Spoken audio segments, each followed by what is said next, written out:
Coming to you live from Central Florida. It's High Input Games. What's up, everybody?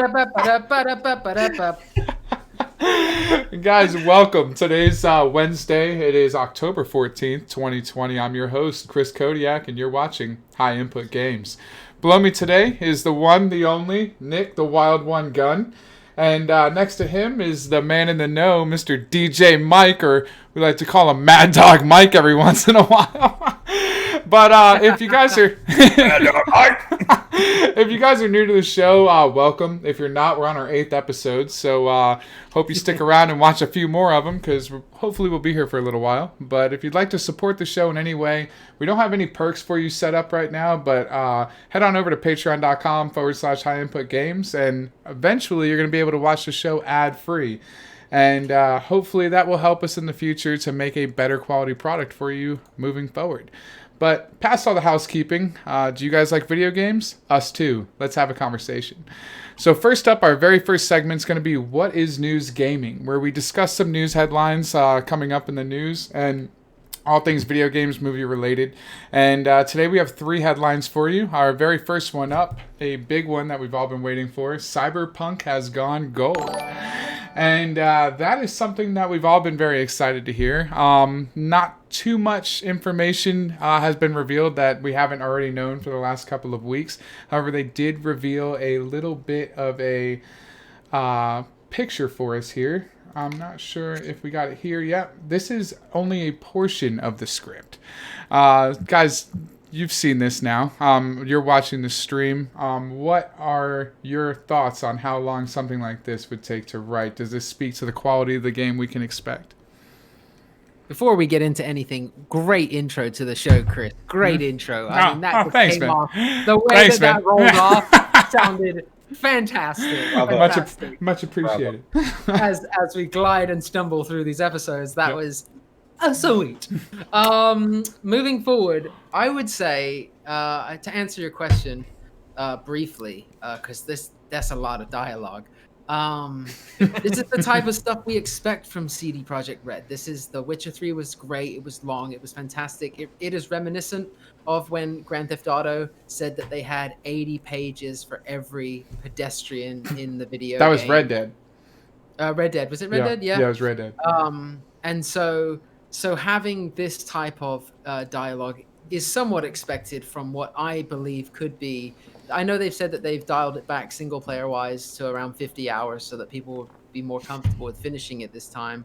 But I also believe that with side content and everything else that will be available in the game, it just seems like that's expected. It's great. You know what I mean? What do you think about it, Mike? Man, it looks like a lot of dialogue I'm gonna have to get through. I was kind of thinking the same thing. Skip. Don't you dare do that. That's the problem. I can't skip the content, right? That's the content you want. That's the meat and bones of the whole game. You want to be walking down the street and hear a random conversation that you never hear again, right? I mean, I think that's what that speaks to, is the uniqueness of what CD Projekt Red brings to the table, right? Yeah. Look at that. The quality. That's not all of it. Yeah, that's a part. And the idea that's hidden in the game, all throughout the game. I mean, what we're going to see in the game on a regular playthrough is probably such a small portion. You got to think a game like this has so many different avenues each one of us are going to be traversing down. So we're only going to see probably an eighth of that, in reality, when, unless we really dive into all the sides, you really dive into the replayability on each individual starting, starter story. I mean, how much of that is, the 3 different starts, it's a lot. It's exciting. I agree. And from what we learned last time, Chris, and I think this was something that you brought to our attention, was that, you'll only see certain characters depending on what playthrough you choose for early on in the game. So if you want to see Alana Pierce's character that she's modeled after only on the Nomad playthrough, some of that dialogue will be exclusive to your street kid, exclusive to your high-end vendor or high-end elite character. So yeah, I agree with what you're saying there. That might not be everything you encounter, but if you are a completionist, you will see a good chunk of that. All those pages. That's impressive. I mean, I'm excited for that game. I mean, that's one that is right around the corner now. God, we're less than a month out. Oh no, a little more than a month out. When you say a little more though, Chris, we're talking about it drops on the 19th. Today's the 14th. So it is about 34 days away. You know, a traditional month can be 31 days. We are what feels like a month out now from a game that is going to fundamentally change the way that games are made and that the way that they are. You're putting a big shoe on them, man. They better fill those shoes. I honestly think that we are talking about you're going to see the next leap in storytelling when it comes to video games, because the tech's there, the company's there, the passion is there, and everything they've shown so far. Remember how blown away you were. Let me take you back a moment. Let me just dial it back 2 years, 3 years Rewind ago. it It's an real E3, quick. and they're showing us that conference where it was, you know, they're overlooking that deal that's going down with the lady, and then she gets caught, and is there anybody here with you? No, there's nobody here. Scans her neck, she's lying, the guy's up there on the bridge. Okay, Yeah. we'll get him. That was 3 years ago. We saw them say this game is so interconnected, welcome to the world of Cyberpunk. What has happened in the last 3 years that has pushed that development further and further? Keanu Reeves. Keanu Reeves has happened since then. Keanu Reeves breathes life into anything. Yeah, right. That's. These days. But you're And right. like- It's And when you do think of somebody that has grasped the American, like as an American icon recently, who's grabbed the attention of everybody through the media and through movies, Keanu Reeves has had a blazing career, especially early in his career with Speed and Matrix and things like that. But this resurgence he's had with the John Wick movies and his loyalty to going back and doing Bill and Ted, and now doing Matrix 4. You know, he's hot on, you know, off the tongue. Everybody wants to do something with him. So it's like, dude, the fact that he's in a game that we're all going to play, to me, just is like, dude. I hope I know. It's happening into pop culture immediately, really well. I think there's another aspect that we kind of are missing there too about this game, and the reason why it's going to be so huge. You know, CD Projekt Red, I don't think that The Witcher 3 still was a game that necessarily everyone played, right? It still, I feel, is a very niche game. Now, it's been out for a very long time, so I think its exposure to more people it's definitely grown just because of the time it's been out and the fact that everybody still says play it. And, Right. you know, but now you've got Netflix had a Witcher movie, you know, so now everybody knows what this is. Yeah. And now everybody's like, oh, they've got a new game coming out. You know, it's coming out everywhere. And, you know, there's all this hype going on. I mean, I think this is definitely going to be their biggest game ever. This is going to be the largest audience that they've ever catered to. They've set the tone for Cyberpunk Worlds as well, because you've seen a transition this year with many other game following suit, saying like, oh, that's what's going to be cool. They are creating the narrative of what's cool, much like when Grand Theft Auto was in California, and then everything that you spoke about when it came to GTA was like, how cool is this? They created the narrative by creating the world. We've seen nothing but Cyberpunk clones, Cyberpunk branding in all of, you know, RGB lighting and everything, getting ready for this game coming out. It's like, oh man, get ready for the future, this cybernetic future. And it's not like Terminator. It is this cool dystopian world. And the fact that so many other companies can smell what's coming, they're like, we'll call our game like Cyberpunk Delivery or whatever that game's called, and then we'll call ourselves Cyber whatever. There has been a lot of those out. They understand it. It is like when The Witcher came out, and then you got a breath of all these other games that had dragons and orcs and things like that. You know, They're Shadow of trendsetters. Mordor. Ubisoft is over here like, the hell is coming? Don't forget. Yeah. I think Ubisoft's surprise for me this season is going to be Gods and Monsters or Phoenix. You think so? Phoenix Rising. I watched Bro, some gameplay for it, and it looks like and I looked up a game development of it. The core team behind Assassin's Creed Odyssey was making that game. I think I brought this up on a previous podcast, Chris. Correct me if I'm wrong, but I'll bring it up again. They were making the game, and a glitch happened while they were sailing as Cassandra. They're sailing across the ocean like we've all done, and when a glitch happened, a Cyclops with one eye appeared on every single one of the... I mean, no spoilers, everybody. There's a Cyclops in Assassin's Creed at one point. And that Cyclops was somehow glitched where every single one of the crewmates was a Cyclops. And the developer looked at the lead designer and said, wouldn't that be cool? Wouldn't that be neat if we built a world that was like, you know, that really mixed the lore and mythology of Athens and also had the gameplay style of Assassin's Creed? And then that team branched off and became the team that eventually made, you know, Gods and Monsters and became, you know, what is it? Phoenix Rising. Phoenix Yeah. Rising. Immortals Phoenix Rising. Yeah. Right, that's right. I So, mean, so to and- see that kind of development and to see where that game is going has got me very fired up. And it's a December 10th game.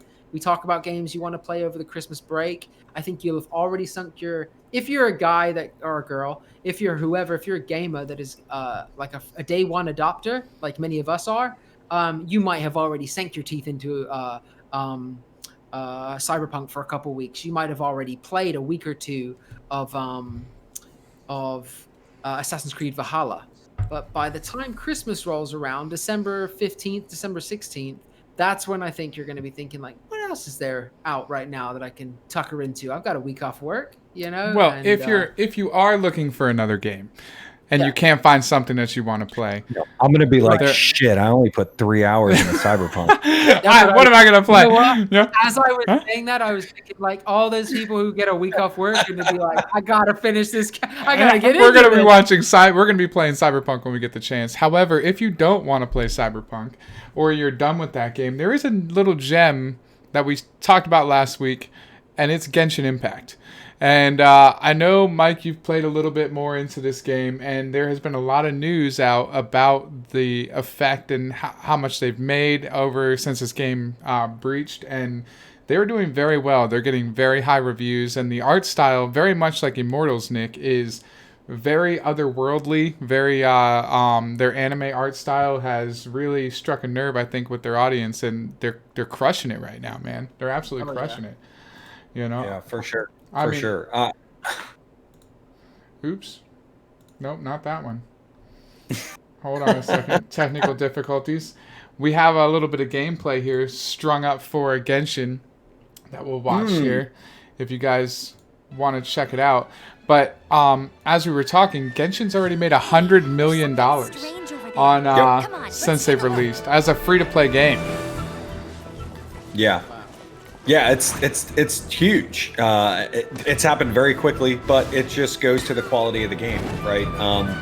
From what I understand, because I haven't gotten to that point yet, is that the gacha system doesn't really become important until way further towards the end of the game when you're really trying to farm for much better characters, stronger characters, or maybe you're just trying to get all of them. But the only thing that I've heard about it in a negative connotation is that there's more of a content wall, whereas people are getting 25 hours into the game and going, there's, you know, I don't really have anything left to do.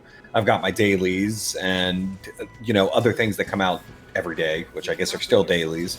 But the Genshin Impact creators said there's supposed to be a big update coming in the next, I think, month. Well, I think they probably underestimated their user base. I think they created a game that was free to play, a free to service game, and they expected it to be a mobile game. They expected it to be a game that people were going to play as they do. I don't think they quite expected the success in which this game has rendered, and they've absolutely smacked it out of the park. It's exciting to see them do it, man. I really am. I'm excited to see what they bring to the table as they keep doing more. Yeah, Yeah, absolutely. it's definitely on my radar. I downloaded it on my phone the other day, which I don't really think is the place where I'm going to play it. I'll probably play it on my PC mainly, but I do like the idea that you can transfer your data and take it wherever with you and maybe finish up a couple of levels that you were, you know, working on while you were at home. I think the graphic style is incredible, and I do think that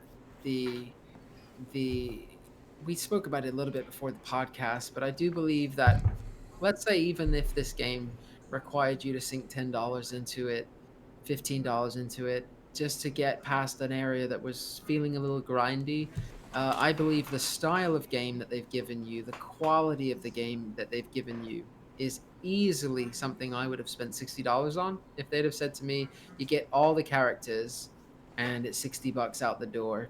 Is this something you're into? And then it goes and gets rave reviews, IGN 9, Destructoid 9, I think, all these great websites. At that point, you ask yourself, like, okay, why aren't I playing this right now? You know? not why aren't I paying this? Why aren't I Why- playing why- this right now? No, Yeah. not that question. That's fine. That's a good question. But you tell yourself, I believe, that if you're comfortable paying 60 for it, if you get to a part in the game that feels a bit grindy, then dropping $10 is nothing Right. to overcome that small obstacle. And I think that Not at all. if that's the way the game is planning to make money, thinking that there are going to be people out there that aren't going to want to invest this much time, so perhaps they'll give us $15, and that's 15 off of you, him, me, 45. I'm fine with that. Mhm. You've just released a fantastic game. Don't go ahead and release Star Wars Battlefront 2 and microtransactions the heck out of it, and leave people with no options to actually achieve the goals. After The fact buying that it you for can- $40 or for $60. Of course. The fact that Yeah. you can actually beat the game without spending a penny is amazing. And the fact that the game can be no more enjoyable if you pay. It just that you get an equal chance, I believe, to roll on a character, right, Mike? Like you roll on a new Yeah, character. I actually don't know what the gotcha rates are like. There's a rate system that you can. I'm sure the numbers are out there. So I don't know whether it's good or bad. I know know, they've got that those me and Chris were looking at a video of a donate guy that spent $2,000 and didn't get what he wants. There's Wanted. literally like wanting to jump off a bridge. Yeah, he was pretty Yeah. bad, but he was It's- also it's- okay spending $2,000 on a game. So Yeah, it does walk that real strange line between what they've been trying to ban with loot boxes and things like that, to the point where like just sell the game for what it is and don't entice people to gamble, because it kind of, when you're saying like there's a chance you might get this, but there's also a chance you won't. right. That you are on young people, you are implementing a gambling mentality. Well, it was that's from an actually outsider thing. awarded that, when they pressed on him on the court said this is actually gambling. In England, they're not allowed to do loot boxes anymore. That's not a thing. In Europe, because of that. Probably why Rocket League got rid of the loot boxes. Yeah, same with everything from Star Wars. They were so afraid that EA are gonna pull the license from, or Star Wars, LucasArts are gonna pull the license from Star Wars. Their 10 years is almost up, and they've had nothing to show for it. I mean, they did well with, and they got lucky with Respawn's game, which isn't really their achievement. They bought that studio, Oh. and they pretty much sank Star Wars Battlefront 2 because they told Motive, and One of the Yeah. worst releases of a game. yeah, Just they, bullshit. we talked about this a long time ago. Chris and I did. Imagine making a game, Mike, for 5 years, and then right as your game comes out, microtransactions sink it. You're like, come on, we put hours into this. Lifetime. Hours, months, years. Yeah, months. Yeah. of No, course. that wasn't a creative team decision. That was It never is. It's always the that was- publisher. yeah, It's for sure. always the people on top, never the You're like, we're developer. not giving them this much content. You fucking kidding me? Get that out of there. Get that out of there. We'll They're strap a probably price on that. arguing with the guys in the blue suits or whatever. Those guys in the top tier, they probably argue with them all day. Like, come on, just let them have Darth Vader out the box. It's Star Wars. I'm like, oh, I think there's been a very Yeah. similar problem with a couple of the new Mortal Kombat games that have come out, where they're charging an arm and a leg to get a bunch of these characters in them.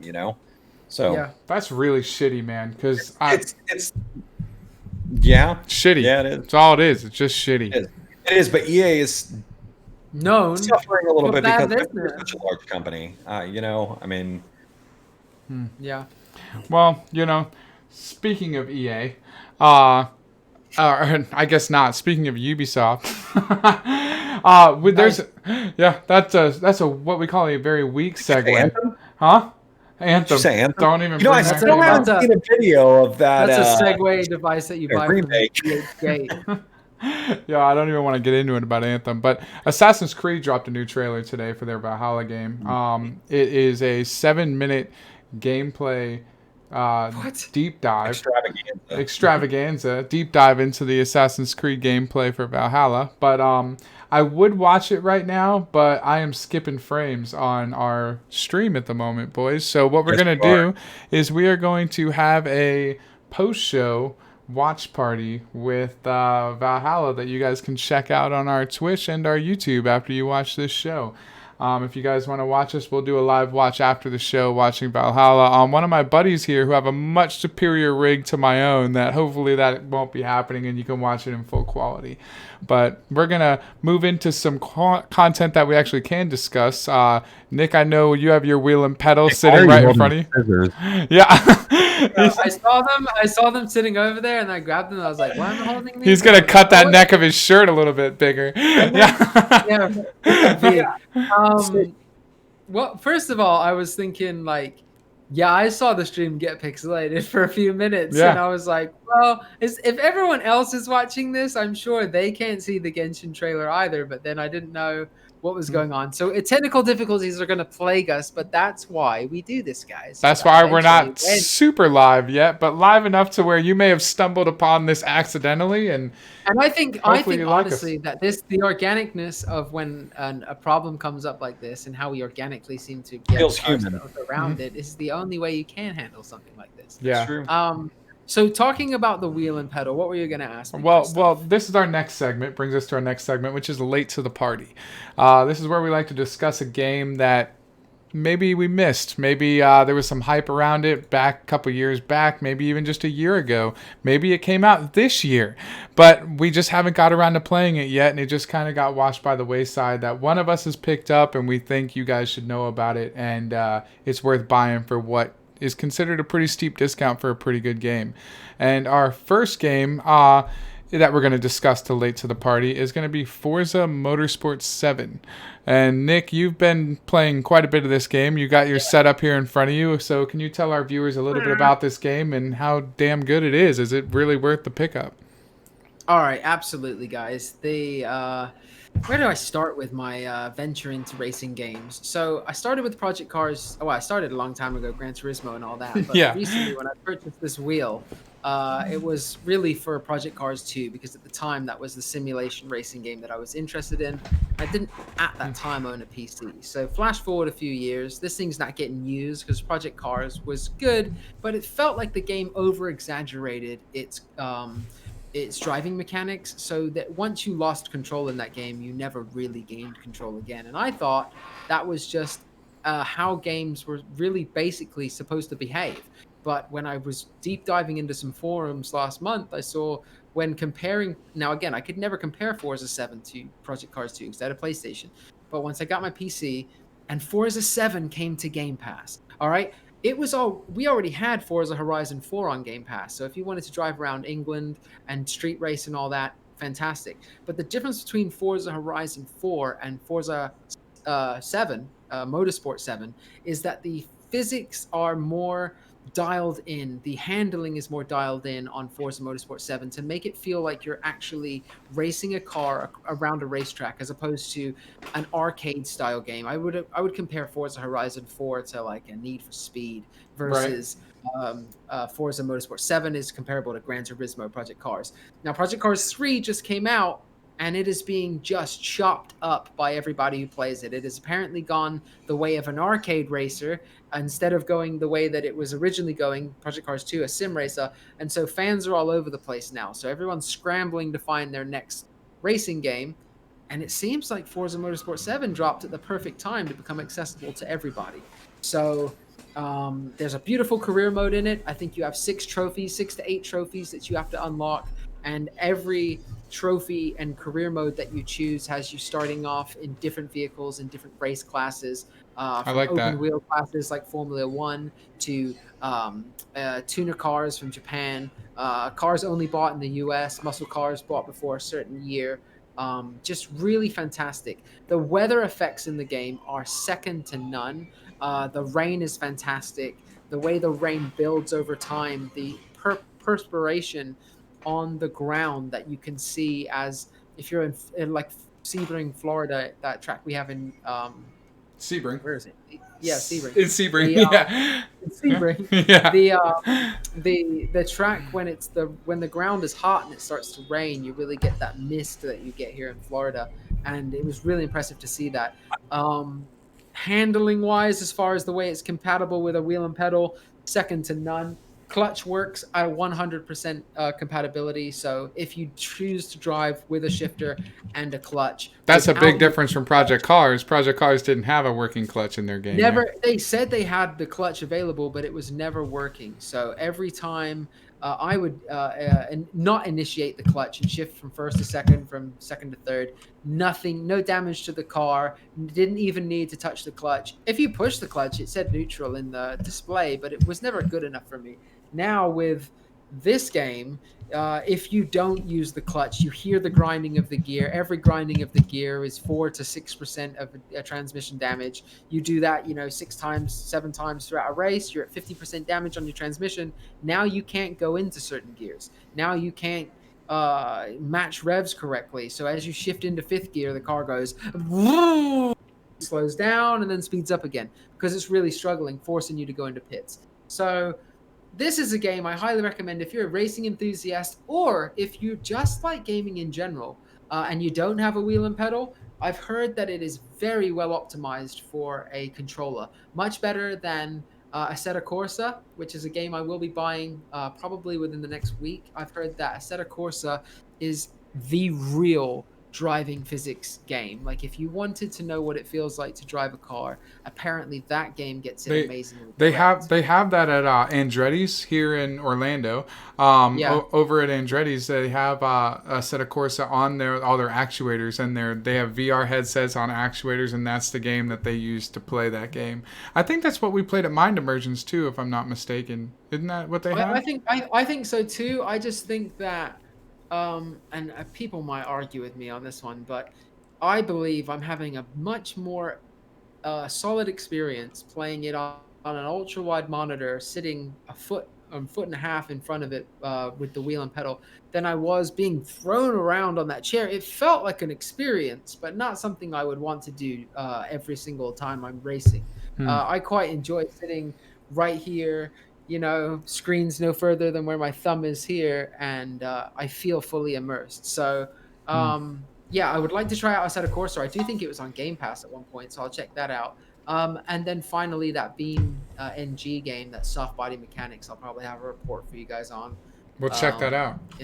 I'll tell you what, these 8K photos of Forza 7 are absolutely stunning. It's a beautiful game, man. I think the thing that grasps me about the game, if I could talk about it graphically, fidelity-wise, is that they had a Xbox Series X conference just here recently, and they said that Forza Motorsport 7 will be upgraded for your Xbox Series X, and they started showing ray tracing, which meant reflections of the hands in the windshield as you're going along, and reflections of the dashboard in the windshield, and that meant that you could see, as they go by in the rain, you could see the reflection of Brands Hatch, the sign that says Brands Hatch, in the puddle on the floor. So I was all excited about, Xbox Series X is going to be fantastic. Boom. Fire it onto a PC that's running it on the recommended specs. I had everything turned to Ultra. I was already in the future. I was already driving with those ray tracing hands. As I'm turning this way and he goes to shift, you can see the reflection in the windshield, see the reflections in the puddles. It is a absolutely beautiful game. So I would say the difference is if Assetto Corsa has slightly better handling, which seems to be slightly more realistic handling, call it better or worse would probably be subjective, depends on how good of a driver you are. Apparently, Assetto Corsa makes you unlearn all the bad habits that other games have taught you, right? And until you learn how to slow down and speed out of corners correctly, you'll never truly win. But I know for a fact that Forza Motorsport 7 appeals to people more because of its presentation. It's got that career mode. It's got that test drive mode. It's got that drag strip mode. It's got 500 cars or something ridiculous like that. It's probably exaggeration. That's pretty damn cool, man. And it's on Game Pass. And it's on Game Pass. So, do you know the price if you don't have an Xbox or you don't have Game Pass? Do you know what the price is? I don't, but I would assume that it's probably $60. It has to be. Damn, it's still 60. Well, I do apologize to our viewers. The late to the party was probably supposed to be something that you can grab on a discount because you're late to the party. But if it's still 60, no, it is. What we're saying right here is that you are grabbing it on a discount because if you can get it on Game Pass, it's free. $29. $29.99. So would you say is absolutely worth the play for $29.99? If you have Xbox Game Pass, you are missing out if you don't play and you like, if you Yeah, but like say I Fate, don't great. have Game Pass, which would be a sin in what Game Pass is I offering. But would say I don't. I would say that Game Pass is the best deal in video games. Agreed, And if you but are an Xbox user and you don't have it bundled in for the additional $5 a month, you are say missing out. say I have a 39, PlayStation, huh? My Oh, no. bad. Oh, Yeah, I think it's $29.99 with the Game Pass if you want to buy it. oh, and I wouldn't have it if I can't play it if I have a PlayStation. So that was a stupid However, question. they do have the Ultimate Edition for the same price right now, $39.99, which is And the Ultimate Edition is also on Game Pass for free. yeah. Does That's the one Forza I- have VR support? No. No VR support. Nope. The Okay. ones that got the VR support are Project Cars and Assetto Corsa. It's a Windows game. It's made by Microsoft, isn't it? Yeah. Mm-hmm. Yeah, Yeah, so so it's Microsoft- an exclusive for Xbox. Microsoft has a mixed reality headset, but they don't have an actual VR headset, so it doesn't surprise me too much they don't make it. Well, speaking of You can VR tell headsets, it's- Michael. Nice. That is a pretty good What- segue. That's good. We're gonna do a little push into our tech talk today, which is a segment that we're going to be discussing a piece of technology that's either come out or is coming out in the future. In today's case, it is a item that has come out in the very recent couple of days, and our man DJ Mike over here has gone and done us all a favor and dive in to give us a little bit of a deep dive review on this thing. It is the Quest 2. So, Michael, can you give us a little bit of a breakdown here, my man? I think I can give you a decent one. Okay, so there are a couple of things that I want to test out, and I think that we'll talk about again at a later time, such as like virtual desktop and whether the link cable works well or not. But let me just give you my first impressions of the headset. Okay, so easy.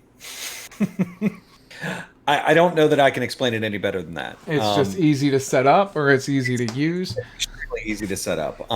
So let's take a look at what we've got here first. So the Oculus Quest 2 is the new headset made by Facebook. Okay, they are ditching their Rift line and they are foregoing building specifically for PCs and trying to create their own, let's say, console, their own.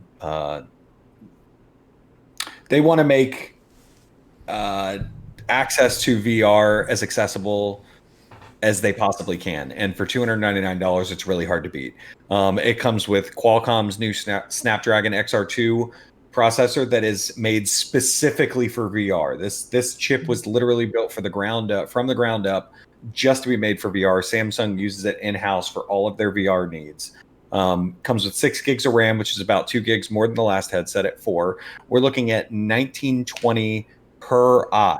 So we are almost at 4K. We are right at the cusp of 4K. Now, it also has 90 hertz. However, we can talk about that here in a couple of minutes. For storage options, you've got either a 64 gig or a 256 gig version. One of the biggest differences on the screen is going to be that the last screen was OLED, whereas this is an LCD panel. So you do get a little less blacks. Your blacks are not as rich, but you do get very good colors. The 1920 by 1920 per eye gets rid of the screen door effect completely, from what I can tell. I owned a Rift S for about a month, and I returned it when I had heard that this was coming out. I did find that the controllers were a little too inconsistent for me. I don't know if it didn't pick up lighting very well or whether the cameras weren't as good. But my first experiences with this is that it's been perfect. Controller tracking, hand tracking, everything works great. It was very easy to just put on my head, enter my Facebook ID. I know everybody, some people don't want to do that, but enter your Facebook and then you're in. That's it. You have access to all of Oculus's games for either for a price or for free. I'm loving it so far. I mean, it's great. And it's completely wireless. Completely wireless. It's got a battery that runs for about 2.5. I actually found that I had a hard time killing the battery.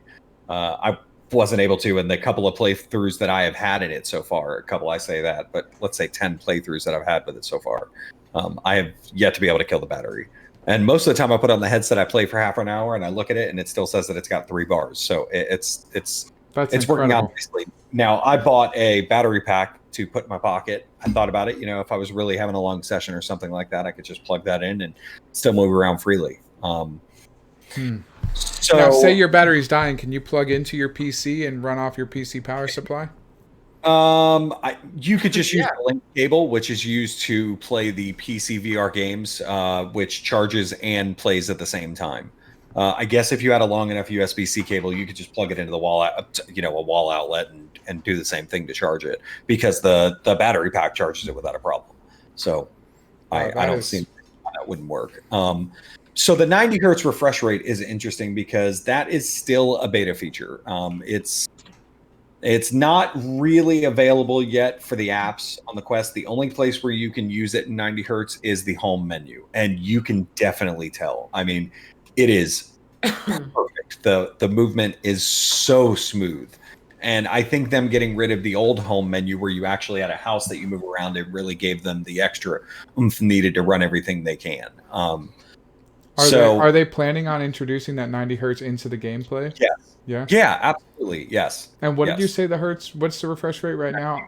Before that, Right now, it goes up to 80. Yeah, Or well, it's 72 and 80.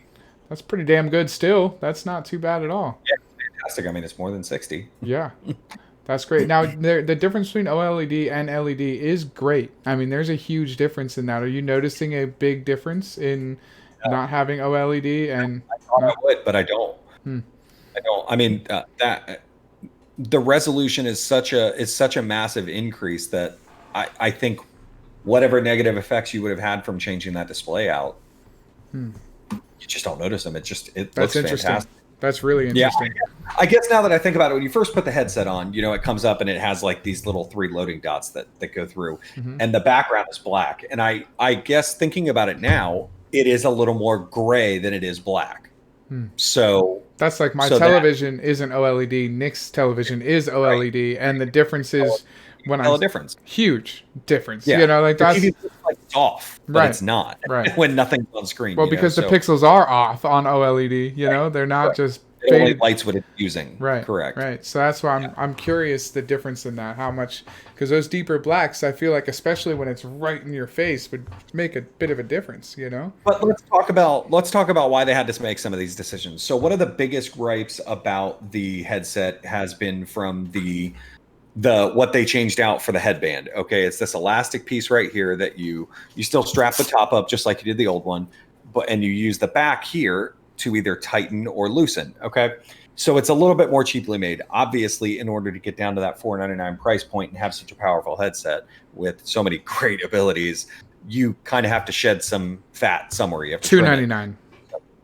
It starts at $299. I'm sorry, I bought the $399 version. They didn't have any $299 versions okay. left. So I bought the $399 256 gig, which, from what I understand, could pretty much install the entire Oculus store, and you'd still have space left.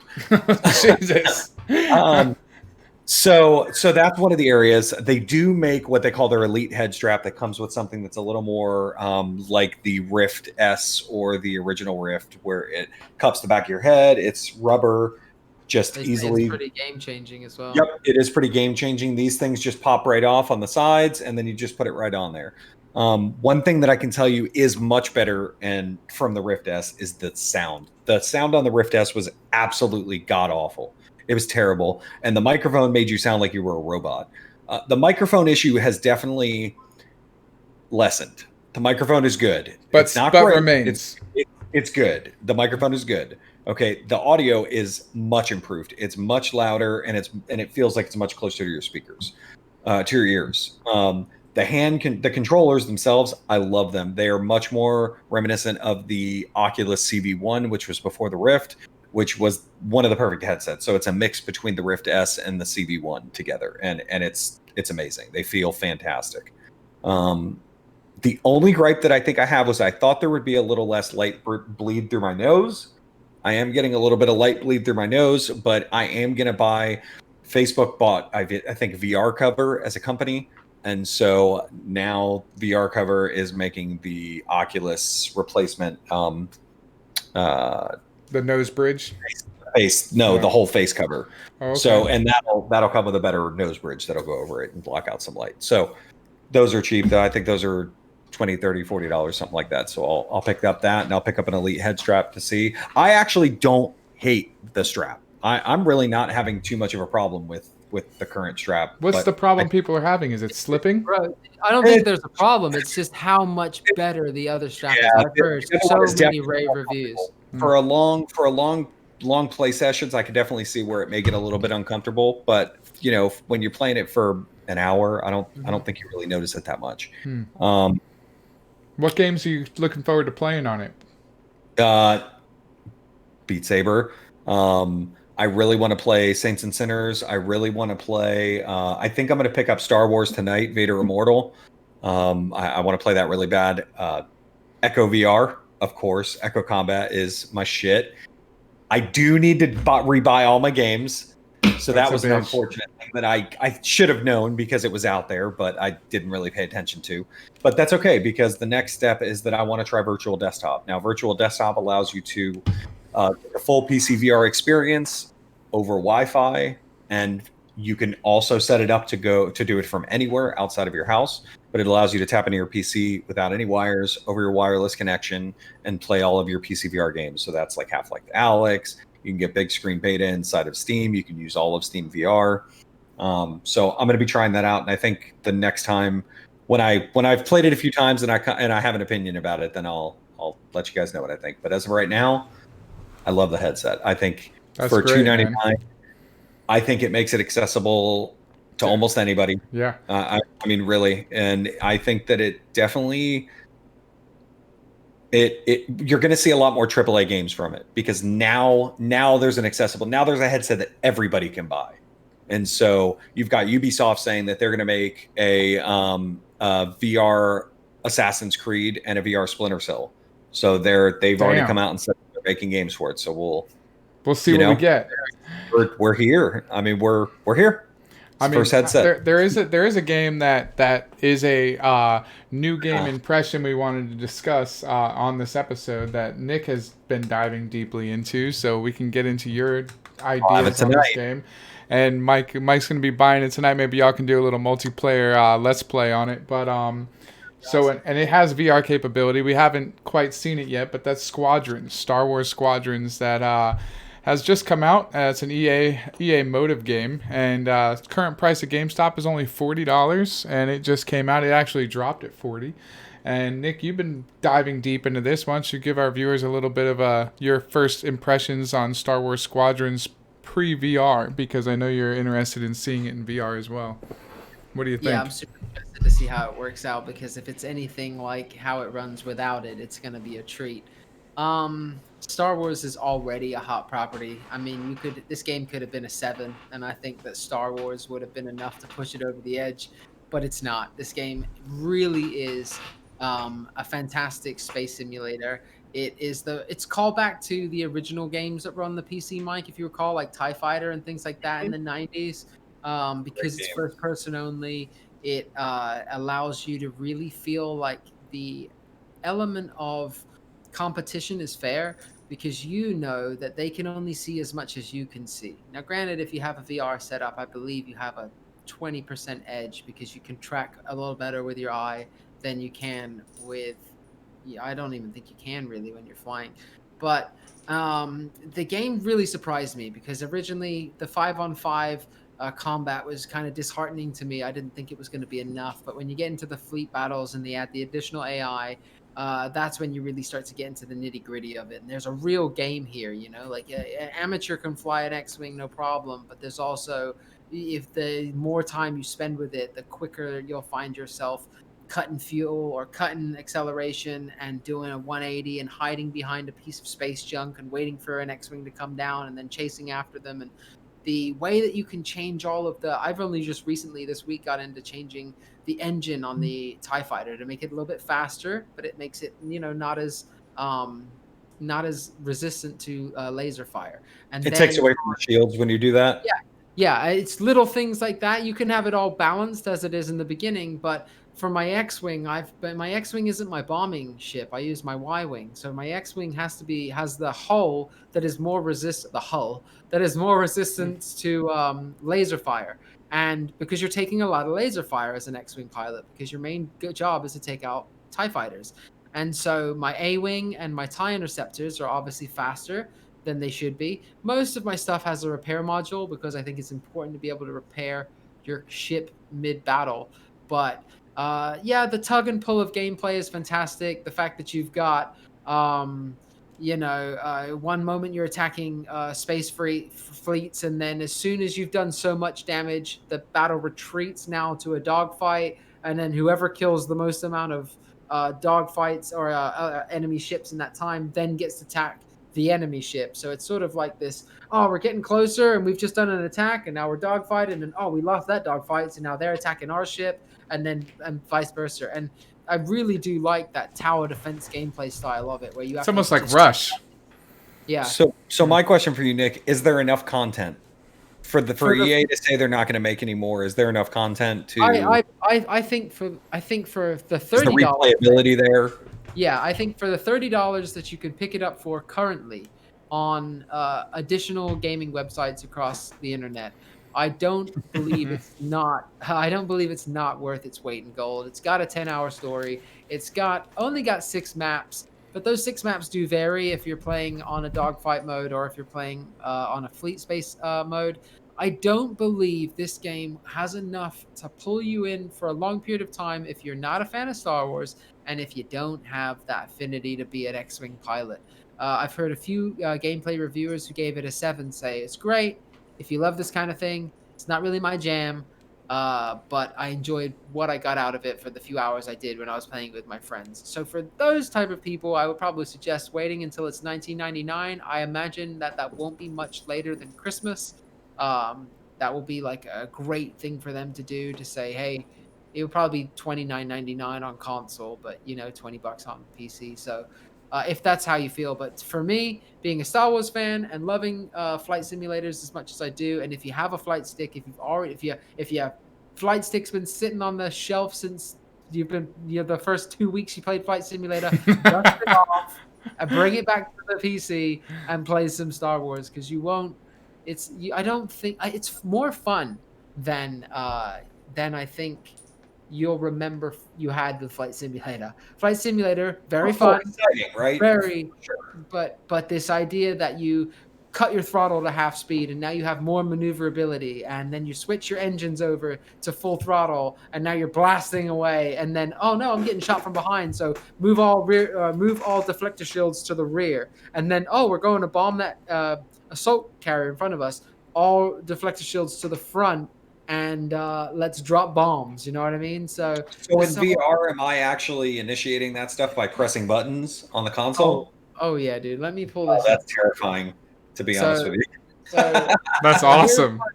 Here's my flight stick, right? And let me just move this over a little bit so we can really get into the nitty gritty of how I have this set up. Okay, so this is what shoots my lasers. Right. This is what locks onto a person in front of me. So if they're in front of me, that locks onto them. This one here repairs my ship. This one here fires my missiles. Now this is a dial right here. When I flip it to the left, that goes all onto my boosters. When I flip it to the right, all onto my shields. When I flip it down, all onto everything. Then I got this. So that's the only gripe that I've definitely heard with the game, is that there is kind of a steep learning curve. There is a unique learning curve to flying these ships. It's like at first when you start flying, you're like, this is simple, but it's not all. So these right here turn the ship like this. So in this hand, I'm going yaw, right? Is that yaw? And then that's my yaw. Yeah, that's my yaw. Or my pitch, right? Pitch? And then my yaw over here is on the stick. Yeah, and then I use this button here to switch between multiple targets. So if I've hit this button on the stick to lock onto the guy in front of me, but I want to lock onto now I want it to cycle through the other 4 targets. I press this button and it goes to the next one, next one. Now, if I'm flying on my boost mode, right? I've just flicked the stick over to the left. I'm on boost mode.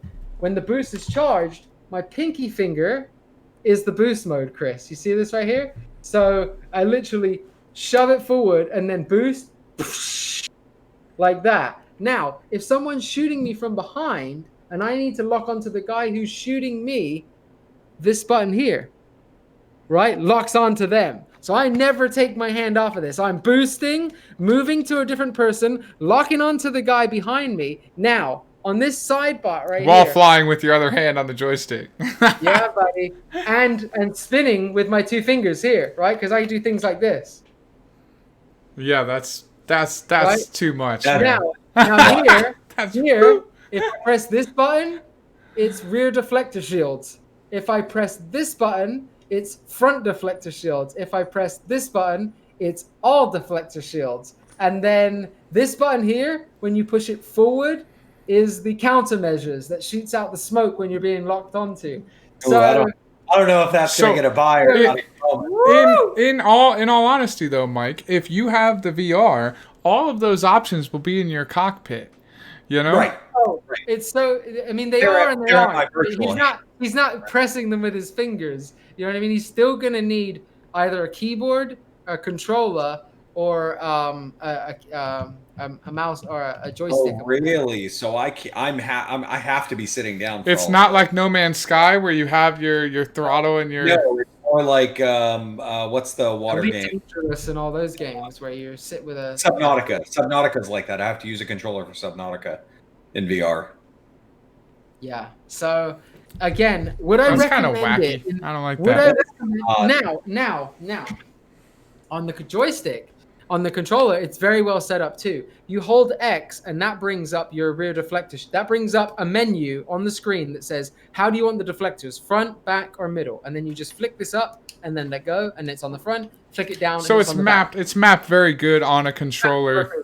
Left and right is going to spin you around, pitching yours over here. Maybe that Elite Shoot, controller. missile. Yeah, Then you use can the elite. Use your elite controller with the Quest Put the 2 setup. headset on, and you'll be. And then, Mike, if You'll you be do Gucci. get the virtual, imagine then you can. And if the virtual desktop does work, then you could literally be in your living room, sitting on a chair with no wires on you, just like. Yeah, I want you to buy this game so bad because I want to come play it on VR so bad. I want to see this shit. I'm telling you, I think VR for Flight Sim is like what VR is for. I literally just bought Beam NG while we were talking. Right Yeah. now, it's how much downloaded is it? Well, It's it's ready to go. I wanna talk real quick on our last segment. Hold on. Before we do this, there's breaking news. I don't know if you're allowed to share this, but I put it inside of our document. The Cyberpunk 2077 map has leaked, and it is in the document. If you don't want to look at it, Chris, I'll delete it right now. But there's actual proof in the image I've put in there that shows that this is it. I thought I would slip it into the chat and let everybody see it. Oh man, damn it, Nick. Oh, I think we were. What happened? Did we lose Michael? I think we lost Did you? Michael. Michael, you're No, very. he'll pop back in. Yeah, you're good. Did you? You're good. Yeah, you were frozen there for a second. Yeah. No, I think my internet poop. It's all Well, right. that's all good, brother. We only got one more segment anyway. That we're gonna skip over the spoiler cast news that Nick here is trying to ruin for Hey, man, everybody. you wanna check it out, you I'm know where looking to at- go. I'm looking at it right now. It's the one that's like in a subway. Yeah, it looks like a subway drawing, kind of, but it's not. It's an overview of the city. What they've done there is that's a picture from the demo on the left when they were zooming in to one of the missions, and they've mapped it up to the map that's leaked on the right. They're like, oh, that's it right there. This is the map. Oh wow, that's legit. We're not gonna talk anymore on that because we're not putting that on the podcast. That's bad news, Bears. We don't want to see no spoilers. We're not gonna support that little kind of piracy. Bastards need to keep their mouths shut. We got one more month. But Looks like there was on the 9th. There's an actual. Oh, okay. I see. We've got the last newswire coming next week from CD Projekt Red. they do such a good job with those two. Yeah, they might even show it. You know what I mean? If they know the cat's out the bag, they'll Yeah. be like, "Welcome to Nightwire City." Yeah. Boom. That might be We what don't it's give a leaked shit. from. That might be leaked from Yeah. them putting that out. But I do want to discuss one more thing before we hang up here, guys. We're going to go ahead and talk about some what's new on demand. So This is a little segment where we're going to discuss a little bit about what's new on Netflix, Amazon, Hulu. This is the part where we would talk about how great The Boys season 2 was, but my co-partners have failed to do their due We diligence. finished it. No, I finished it. We cannot talk about The Boys. We can't talk about The Boys. If y'all want to have a little post show talking about The Boys while you play Squadrons, go for it. I won't watch it. Yeah, I want to have a Yeah, little- I ain't doing that right now. We'll wait to talk about it until you're done with it, Chris. Yeah, I'll be done with it soon, I promise. But I, yeah, put that lampshade on, boy. But there are a couple new things coming out that are out right now on Netflix. We got a movie called Hoobie Halloween. That's a new Adam Sandler flick. Hoobie Halloween! Hoobie doo. But it's okay. It's one of them Sunday rainy morning. We're gonna watch it with the wife. Just curl up in bed and watch a funny movie. You want some cheap laughs? I mean, what does Adam Sandler do best other than cheap laughs? I mean, you guys liked it, Mike, didn't you? Yeah. We expected it to be just kind of a, Adam Sandler's movies can be hit or miss. Yep. Sometimes they're a little too over the top for me, but they always have their own charm. But Hoobie Halloween was a surprise. I thought it started off a little bit corny, but there are definitely a lot of places in that movie where me and my wife Worth a laugh. hysterically laughed. Yeah. Boner down there. Absolutely. I Dude, first of all, his mother's shirts throughout the entire show Paige said movie the same thing. were hilarious. Paige said the same thing. They had And him, boner. I Oh shaved my my ball god. for this. yeah, that's great. She's actually the old lady in Shameless who owned the laundromat. I don't know Yep. if you watched that, but great movie, worth a watch if you want a cheap one. It kind of reminded me a lot of the comedy in The Wrong Missy, where it was just Yeah, it kinda did. some cheap slapstick and just well done all around. I mean, The Wrong Missy I would recommend over Hoobie Halloween. I think The Wrong Missy had more belly laughing moments, but Hoobie Halloween definitely a lot cleaner, kind of funny Sunday morning Sure, movie. was it? Yeah. It was a funny Halloween No movie. way. It couldn't have been rated. Maybe. Definitely not. He's got shaped balls and stuff like that. That's what I'm saying. No, Maybe, I but don't think words. I don't think those words. I think that's PG-13. yeah, it was very clean for a comedy of Adam Sandler's caliber. It was as clean as it gets. But there is a show called Utopia out on Prime. Any comic book fans would probably eat this one up. I'm currently only about 35 minutes in. It's what? PG-13 for it? Yeah, I figured. It's a very clean movie, which, again, surprised me, but to like, and I did. But Utopia is a movie that's out on Prime for comic book nerds, anyone that really likes that kind of stuff. It's decent. It's very well made. Guy who plays Dwight in The Office, he's one of the co-stars in the movie. And, Rainn Wilson. Yeah, Rainn Wilson. There you go. I didn't want to misspeak, but I couldn't remember what his name was. But it's about a guy who wrote a comic book that kind of was predicting the end of times and this like. Is it about superheroes? No, not about superheroes at all. So it's a comic book that's about like a virus that wipes out. Well, it's about a bunch of things that have these very big enthusiasts or like tinfoil hat wearers, but they're not warning everyone, but they all meet together that this comic book comes up after years of it being gone, and they're like, we need to get it because it holds the key to show, like, they wiped Utopia off the map. Utopia is the name of the comic book, and the whole premise is they're trying to get their hands on one of the last remaining copies that this couple finds in their grandfather's attic, in order to get the secrets that are in that book, because the guy who wrote it was actually supposedly behind a lot of the viruses that have come out, and he wrote how to stop whatever was happening in that book. But there's another group that's killing anyone who reads Utopia, and they destroyed all the versions of the book this guy wrote, but there's one left, and they find it, and that's kind of what the whole premise of the story is about, I guess. But again, I'm only an hour in, but I've heard great things from people. I trust their opinion quite dearly, and I'm excited to watch that one. But one more thing. Go ahead. Segment, not to cut you off, but we should do a segment where we recommend our viewers to go watch something that we've watched. And if I could throw something out there right now for everybody who's 18 plus, Russian Doll. I know it's going to seem like it's something out of left wing, but if you find a way to watch that show, I don't believe by the end of it you'll be disappointed. It's fantastic. That's our recommendation for the week. That's definitely one that I only put 4 episodes into, and someone like me who loves that, it's one of those that I'm so pissed it's on my backlog. Like, I made called Russian Doll. on Netflix. Oh, that was fantastic. Yeah. I watched that when it came out. Yeah, I don't know what You haven't happened. finished that yet? Me and Paige were watching Hey, together. gotta get out. Oh, gotta you get have in. gotta finish that. Yeah. There's definitely gonna. Oh, well, I'm not gonna ruin it for you. Yeah, no, that is a great show. yeah, I'm gonna have to put that one out there, and that should. That's Yeah, we'll do for a modern day. Let's call it Groundhog Day. Perfect. Yep. very Perfect. very similar Really concept. the reinvention of the franchise. Absolutely. We talk about remakes quite openly in this group of ours, and I believe that when they're done correctly like that, it's fantastic. Right. You know, you take- Nothing wrong with taking a concept and revitalizing it. That's fine. I'm all for that. I mean, fingers crossed. Final Fantasy 7 or Final Fantasy 17, 16, whatever Mike's excited about. I'm think it's gonna be excited about good. it. I think it's gonna be good. It's the first rated R Square Enix game too. Oh, I didn't know that. maybe we'll get some titties in that one. Or mature, rated mature. Oh, for sure we're gonna get some. Dude, it's a titties. Final Fantasy game. Yeah. Even in Final Fantasy, they literally are dying to get them titties out. That's probably why they were like, we can't do it again. We got to put them out. Yeah. There's like a fucking wife beater all day long. That's funny as hell, man. Now, I want to keep on the movies for just one more little beat. Soul, new Pixar movie, is coming straight to Disney Plus. Now, I know we've discussed in December length. 25th. I know we've discussed in length the effects that COVID is going to have on the movie industry. Now, we know what it's going to have on the movie theater industry. I'm curious, the movie production industry, how is this going to affect their revenue stream when the movie theater aspect is looking more and more likely as something of an archaic thing of the past? Nick, go for gold. Yes, let me take this one.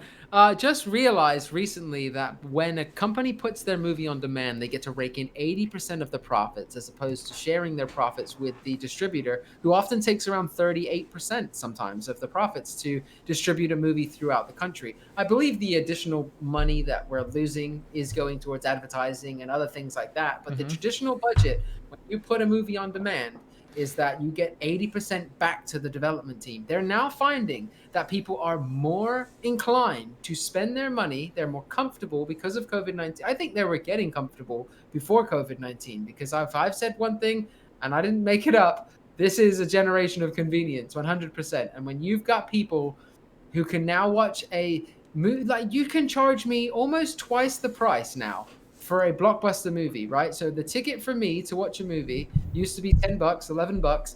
If you told me right now I could watch the newest Tenet movie for $22 and I had it for the whole day, I'd buy it. I'm sure you'd buy it. Would you? I wouldn't. I wouldn't buy it. I would No, go I to the wouldn't. movies. I don't. You know? To me, that feels like a microtransaction. If I'm paying for Disney Plus and then Disney Plus is going to charge me $30 to see Mulan, I get that Disney Plus should maybe put their movies on their service, but like I think there should be a top tier movie streaming service. I think there's one coming. I think AMC, these guys are all thinking. AMC's already on top of it. Yeah, and they want to make sure that like, hey man, maybe you don't spend $15 a movie. Maybe you spend $20 a month. Are you cool with that? Are you cool with that price that you used to spend would. on that Movie pass pass. that you had that you never used? That was So $10. now they're like, yeah, I That's get fine. it, but now they're saying for $24.99, No, bro. you don't have to get in the car. Don't try to No, justify movie stay- pass's failed experiment. Yeah. I bought it. I bought it. I would say arguably that you're not going to get a feature like that for any cheaper than $24.99. $19.99 is probably a beggar's dream. But for $24.99, let's say $25 a month, you get access to every movie that's in the movie theater. That means they're going to make money, right? Because you used to probably only go see like 2 movies a month. Yeah, but you need to Wow. offer me a plan where I don't need to pay for those movies every time they come. No, out. that's what it would be. I don't care if it's $24.99 a month. That's what it would if you're be. going to give It me would access to movies of that quality, which I'm Yeah. already getting with Netflix. Yep.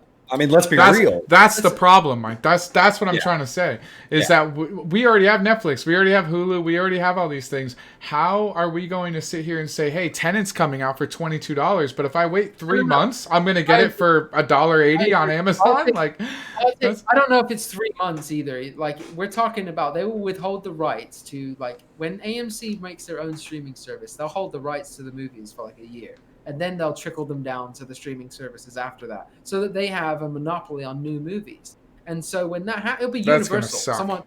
Something like that. Universal Movies will come up with their own. But these production companies could end up making their own streaming companies. It'll Right. be the new era. And if that is the case, and everybody starts monopolizing them, like Imagine Spotify and A24 having their own streaming service that only Yeah. and A24 movies. A24 Yeah. being bought by AMC. Don't And now all of their what? movies are on AMC's streaming platform. The way the AMC Xbox bought Bethesda. A24? But imagine they did the way the Xbox yeah. bought Bethesda. Oh, You know right. what I mean? Then all of a sudden, AMC's got this group of movies under their wing, and they say, all right, now you can only get them here for $24 a month. And if that was Fast and Furious day and date with the movie theater, if that was, and if there isn't even a movie theater, Right. let's be It's just real. the first Like, out. That's where it drops like, now. This is the only place you can get it from, and it's in the greatest 4K you can afford, whatever. Bro, subscriptions are the future. Subscriptions are what people want. PlayStations are about subscription. Xbox is about subscription. Stadia. They've got to. Amazon. They got to You know. do something, man. Because I'm really concerned with the fact that they're not going to make a. I mean, I'm curious. Soul's going to be a good indicator on where the market's going. It's releasing on Christmas Day. It's a Pixar Disney movie on Disney Plus. Well, we know that it works. We know that it works. We already saw, what was it? Not Mulan. Trolls, No, Trolls. Listen, Trolls Trolls World Tour. Tour made $100 million. So, or 5 times more. more than the movie that came out before in movie theaters. In profit, Yeah. 5 times more. Well, that's a great example. I was not. Yeah, but aware I mean, of that. it What right. But happens is let's you say, get a bunch of let's say a bigger parents who movie go, like that. Oh, you there's know? a new movie that's on, and the kids are all going crazy. And you look at the TV and you go, "Oh, $4.99 for Trolls." Kids would love that. I think it Fine, it could fine, possibly fine. push you to make better content, right? Because let's look at Mulan as an example, right? Nobody bought Mulan, and then all the people that did said, "Hey, this movie was shit," and then no one bought it. I don't think Mulan was a bad movie because a lot of the reviews for it weren't too bad. It might have been, washed. Man, a bit I don't by know. critics. The people reviews that I heard were not good. They didn't have Mushu, man. What's the? Right. Not only I that, but they think took her that- sister away and gave her an animal. What Right, were I they get that. thinking? But what I'm saying is that I think people were more upset with the fact that they had just bought into Disney Plus, and now they were like, "Oh, you want Mulan? It ain't on there." And they were like, "Well, wait a minute. I thought you were putting all your stuff on Disney Plus." And that I think is going to go away now. I think they learned their lesson with that. That's like their microtransactions lesson. Unfortunately, we can't release movies independently. We should be drumming them up to get more subs off of Disney Plus. We should be like, "Hey, if you get Disney Plus today, when Mulan drops, you get a free month." Yeah, of think Disney about Plus. that. And when all the people that signed up for Disney Plus when Mulan dropped, they've already right now would have made $40 on them, on every single person that signed up for Disney Plus. And Right. instead of charging them And we- 20 and telling them to and we kick have to rocks. Just say, hey, and if you own Disney Plus before new Mulan come out, guess what? You get a free month too. Yeah. Everyone gets a free month if you get it before Mulan comes out. That costs them nothing to do, and they get subs like mothers. Yeah. That's why Game Pass is like, oh, you want Forza? Forza's out right now. Yeah. Gears is out right now. No Man's Sky's out right now. It's like, oh yeah, because they just want me to. I'm subscribed to a Patreon for $10 a month so that I can increase the graphics on Grand Theft Auto. I already forgot 1 month.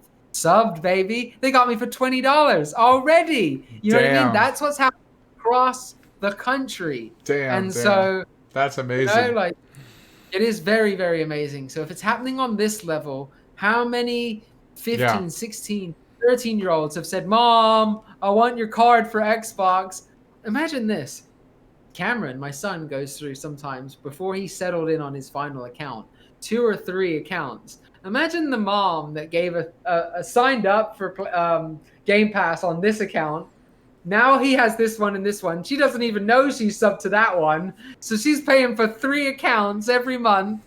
Unless you're checking statements, you're not seeing it coming out. Yeah. And you're like, oh man, how many subs are just floating out there that aren't even being used? That's why balancing your checkbook is so important. That's true. Yeah, but I mean, I think this podcast so far today, guys, it went very well. I like the way that it went. I like the information that we've given everybody, but I do want to just say one more thing, that if you guys have any questions that you want answered, anything that we didn't cover today, if you're not real happy with anything that you've heard here, feel free to write us. Feel free to tell us that we suck. Right on the comments section. You can find us on YouTube at High Input Games. All of these videos will be uploaded onto there, so you can watch us as we grow.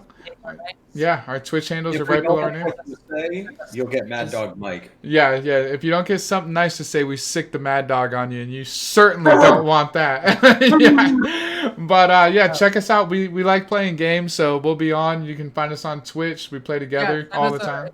If you want to send us messages on Twitch as well, we're free with that. I mean, that's fine. We'll, and even at this point, if we're honest with you guys, we're open to play. If you guys are looking for people to play with, game with, we could get a live stream going with some people that are fans of the show, and it's just great content. I mean, any content is good content. If you want to join our Discord, please drop us a comment, and we are free to send out invitations. You can join it, come play with us, talk.